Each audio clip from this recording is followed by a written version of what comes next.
Retired Pervez Musharraf ان کچھ قسمت مسلمانوں میں سے ایک ہیں جنہیں اللہ کے گھر کعبہ شریف کی حفاظت کرنے اور اس کی حرمت پر اپنی جان کی بازی لگانے کی سعادت نصیب ہوئی۔ اس وقت کے میجر پرویز مشرف نے 1979 میں خانہ کعبہ پر قبضہ کرنے کی کوشش کرنے والے دہشت گردوں کے نرغے سے آزاد کرایا۔ پرویز مشرف مملکت خداداد اسلامی جمہوریہ پاکستان کے سابق صدر اور اس کی سرحدوں کے محافظ پاک فوج کے سابق سپہ سالار کی حیثیت سے یاد رکھے جائیں گے، مگر ان کا وہ کارنامہ جو ہر مومن کا خواب ہے، جس کی خواہش ہر مسلمان کی تمنا ہے، اس کے بارے میں بہت کم لوگ جانتے ہیں۔ 20 نومبر 1979 بروز منگل اسلامی سال کے پہلے مہینے محرم کی پہلی تاریخ تھی۔ خانہ کعبہ میں نماز فجر ادا کی جا رہی تھی۔ امام صاحب نے سلام پھیرا ہی تھا کہ کچھ حملہ آوروں نے ان کو گھیرے میں لے لیا اور لاؤڈ سپیکر اپنے قبضے میں لے لیا۔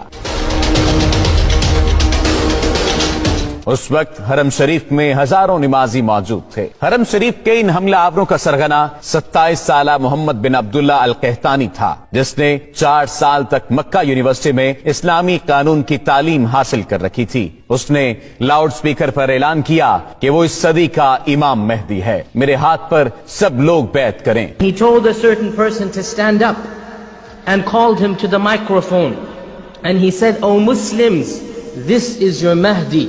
Give bay'ah to him." Muhammad bin Abdullah al Qahtani 500 ساتھیوں سمیت خانہ کعبہ پر حملہ آور ہوا تھا اور حرم پاک میں داخل ہونے کے بعد تمام دروازے بند کر دیے۔ ہزاروں نمازیوں کو یرغمال بنا لیا۔ اس گمراہ کن ٹولے نے مقام ابراہیم علیہ السلام کے قریب جا کر اسلحے کے زور پر دہشت پھیلانا شروع کر دی، زبردستی لوگوں سے بیعت لینا شروع کر دی۔ کئی صدیوں کے بعد یہ پہلا موقع تھا جب خانہ کعبہ عام انسانوں کے لیے بند کر دیا گیا تھا۔ سعودی حکومت نے ان حملہ آوروں سے نمٹنے کے لیے اپنی فوج بھیجی جو بری طرح ناکام رہی۔ سعودی کمانڈوز حرم پاک میں داخل تک نہ ہو سکے تھے۔ سعودی فرمانروا شاہ خالد نے خانہ کعبہ کے دفاع کے لیے پاکستانی حکومت سے رابطہ کیا اور کہا کہ پاک فوج بیت اللہ کا دفاع کرے تھی۔ SSG کے کمانڈوز پر مشتمل ایک خصوصی دستہ ترتیب دیا گیا اور اسے حرم پاک کی پاسبانی کے لیے سعودی عرب روانہ کیا گیا۔ SSG کے ان کمانڈوز کی قیادت ایک میجر کو سونپی گئی، اس کا نام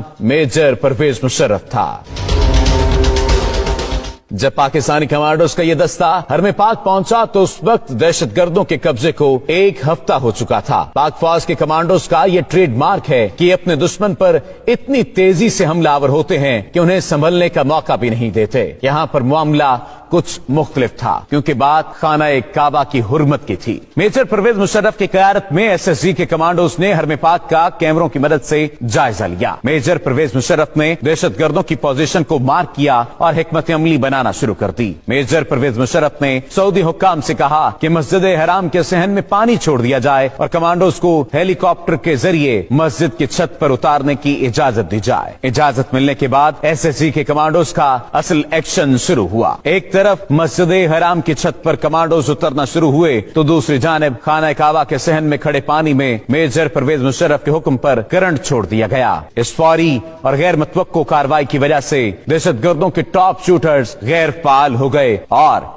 SSG کے کمانڈوز کے سنائپرز نے فضا سے ہی دہشت گردوں کو نشانہ بنانا شروع کر دیا۔ جو ہی SSG کمانڈوز کی پوزیشن مضبوط ہوئی، صحن میں چھوڑی گئی بجلی بند کر دی گئی اور کمانڈوز بجلی کی تیزی کی طرح دہشت گردوں پر جھپٹے، انہیں قابو کر لیا۔ زندہ بچ جانے والے حملہ آوروں کو گرفتار کر لیا گیا۔ دہشت گردوں کا سرغنہ محمد بن عبداللہ القحطانی اسی آپریشن کے دوران پاک فوج کے کمانڈوز کی گولیوں کا نشانہ بن گیا تھا۔ میجر پرویز مشرف کی ذہانت اور SSG کمانڈوز کی دلیری کی وجہ سے کم نقصان ہوا اور دہشت گردوں کے مذموم عزائم کو خاک میں ملا دیا گیا۔ یہ وہی میجر پرویز مشرف تھا جو بعد میں پاک فوج کا سپہ سالار بنا اور پاکستان کے صدر کا عہدہ بھی سنبھالا۔ اسی وجہ سے آج تک سعودی حکومت پرویز مشرف کی عزت و توقیر کرتی ہے اور ان کے لیے خانہ کعبہ کا دروازہ کھولا جاتا ہے۔ سعودی حکومت سمیت پوری مسلم امہ پرویز مشرف کی شجاعت اور بہادری کی گرویدہ ہے۔